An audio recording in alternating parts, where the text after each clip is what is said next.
Dr. Cortez is our Managing Director of People and Organizational Strategy for Nonprofit HR. Thank you so much for the opportunity to share some space with you all. And I will be sharing a few slides here to cover today's topic around authentic leadership. I think it's important for us to ground on, well, what is authentic leadership, and define that a little bit, talk about what the characteristics of an authentic leader are. And then we'll explore a little bit about what authentic leadership is in practice, how it shows up, how we might observe it or engage in it, and also talk about what it's not. There's often limits to what an effective authentic leader, the things that they may or may not do and how they might taper their behaviors and actions. So definitely want to explore kind of the range of what fits into that sweet spot of ideal authentic leadership. And then we'll wrap our content today with some ideas on how to become more authentic in your leadership style, and to think about ways that you can further enhance your skill set and other things that can contribute to ultimately showing up on a day-to-day basis as an authentic leader.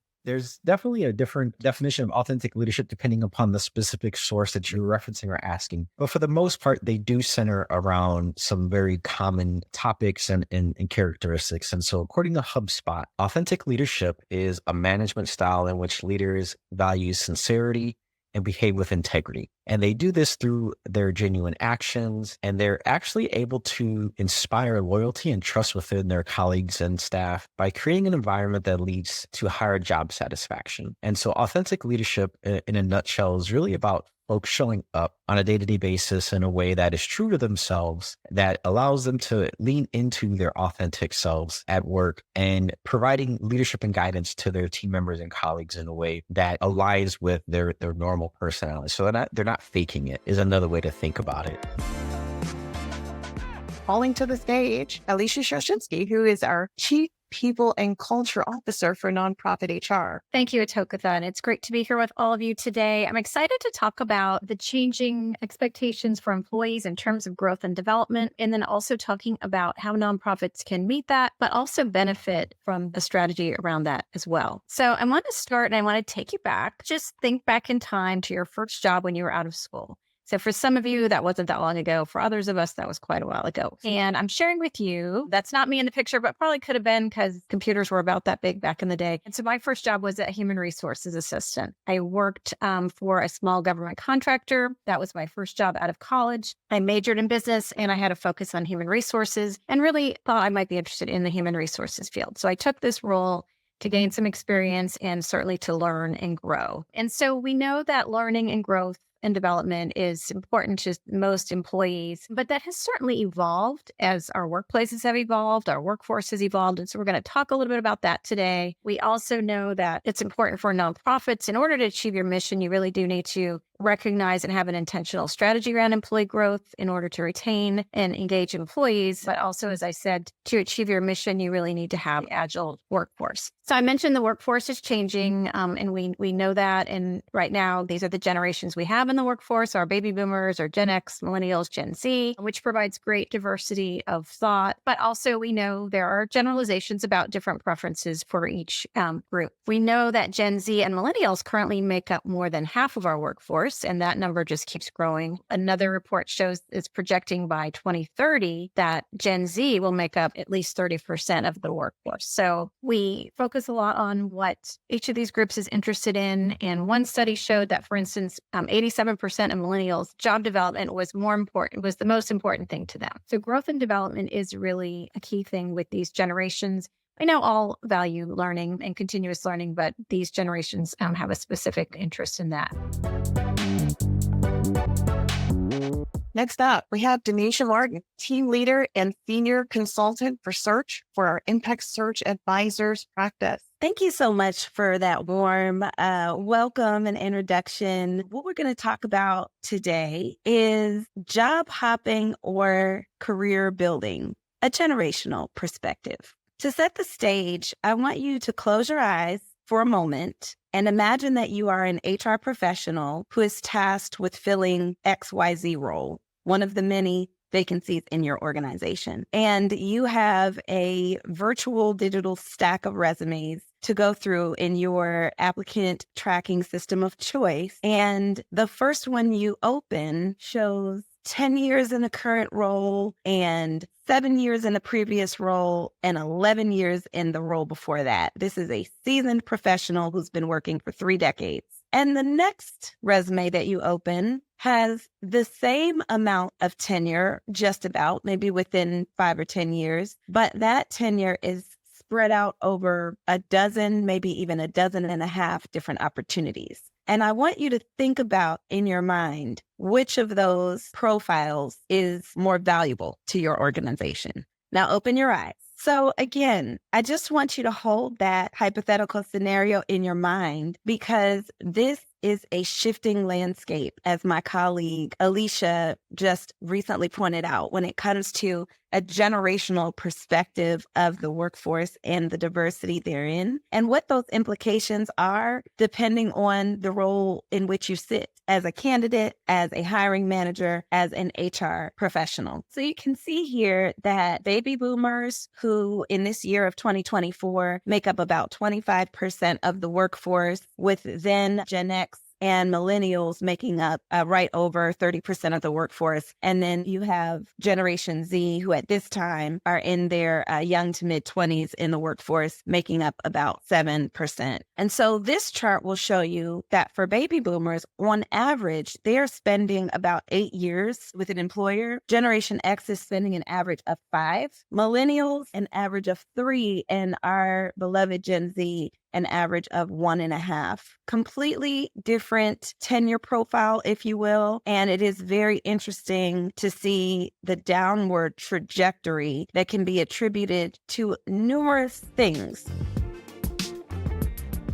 Next up is our colleague, Jeannie Lloyd, our senior consultant for outsourcing. Thank you so much. I'm going to talk today about change management and how HR can really influence this process. This became a real passion of mine as I went through 4 CEOs in 5 years with an organization, and I saw the impact it had on its people. So I want to talk about really 3 roles that HR can utilize in this process and some real actionable tricks that you can have in helping navigate organization. Really, it's about enabling this framework for people on the other side of this change management, thinking about how many different conversations do you have in a day? There's Slack, Teams, Zoom. You have lots and lots of conversation, and leadership happens one conversation at a time. And so it's thinking about how can I, as an HR person, coach? What difference can I make in each conversation that you have?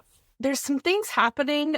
This is from Gartner research in 2016 versus currently. Planned enterprise changes were at 2 a year, and now the average is up to 10 a year. And so the amount of changes employees have to process at any given time is going up. At the same time, the employee's ability to support change in that same period of time from 2016 to now is going down. Where their support in 2016 was about 74% to now 38%. And so, why might that change be? It could be change fatigue, workloads. They've seen past changes fail, or, you changed once and now you're changing again and it's changing again. And why did we change the last time? So they may not be really invested in this decision. And so the amount of changes are taking its toll. What's happening and the challenge is the amount of changes are going up at the amount that the buy-in is going down. And so that's the landscape that HR leaders are facing. So the first step in this is really laying the foundation and designing a change. Up next is Stephanie Zavisler. Stephanie is the consultant for recruitment outsourcing with nonprofit HR. Great. Thank you so much. Today, I'm going to talk about the bedrock of culture, which is values. So today, I'm going to share 3 things with you. I'm going to talk about organizational culture and what it is, and the role of values in culture and how culture is based on organizational values. And then finally, I'm going to assert that nonprofits need values-based culture in order to thrive. Culture is at the forefront of conversations about organizations. Candidates ask about culture in the hiring process. They often leave because of culture, what they perceive to be toxic culture. What do we know about it? Well, we know that it drives productivity and profitability. There are endless studies about how a strong, healthy, positive culture is directly tied to the bottom line. We know that leaders typically set and drive culture. We know that culture is top down, and employees are often taking cues and looking at leaders to know what is appropriate and what they're going to get punished and maybe even fired for. We know that culture is a significant factor of the employee experience.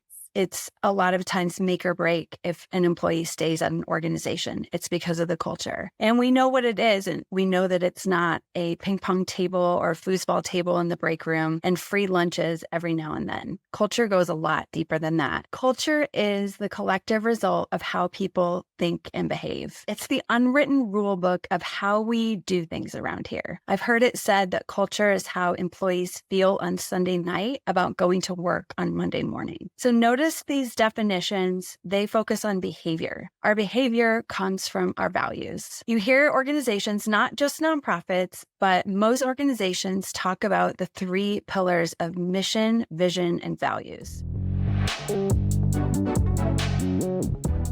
Last but not least, we have Janelle Freeman, who is our Managing Director for Business and Client Services Operations. Good afternoon, everyone. As HR professionals, we spend so much of our time focused on optimizing others, helping them grow, supporting their journeys, and making sure the organization is running smoothly. But today, I want to turn the spotlight inward and talk about something that we sometimes overlook, ourselves. We're going to spend a little time talking about excellence begins with optimizing your personal operations and look at 6 tactics that we can get you all there with.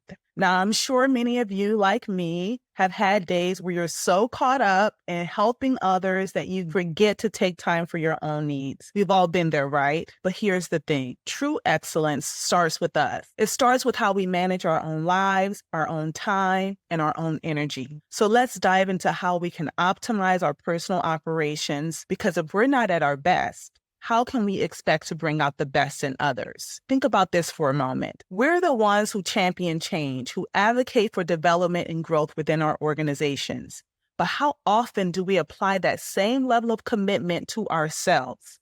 How often do we check in with how we're operating on a personal level? Excellence isn't just something we strive for in our careers. It's a way of life, and it begins with the small, everyday choices we make, whether it's how we manage our mornings, how we handle stress, or how we balance our personal and professional lives. Those choices define the level of excellence we bring to the table. So let's make this practical. What are some tangible ways we can start optimizing our personal operations? The first step is self-leadership. This is a term we throw around a lot, but what does it really mean? For me, self-leadership is about owning your day, owning your habits and your mindset. It's about making decisions with intention rather than just reacting to whatever comes your way. I've found that days I feel my most productive are the days that I start with a clear plan. Every morning I take a few minutes to plan my day, not just in terms of work, but also how can I show up for my family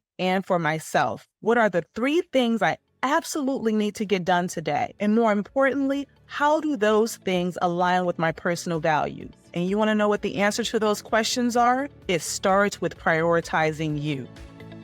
I hope you all have a sense of accomplishment for being newly minted Keynote presenters for nonprofit HR. We don't know when we're going to be called upon to present, but the best thing we can do is be ready for that opportunity when it occurs. Again, I want to thank you for participating in this first round of Keynote presentations.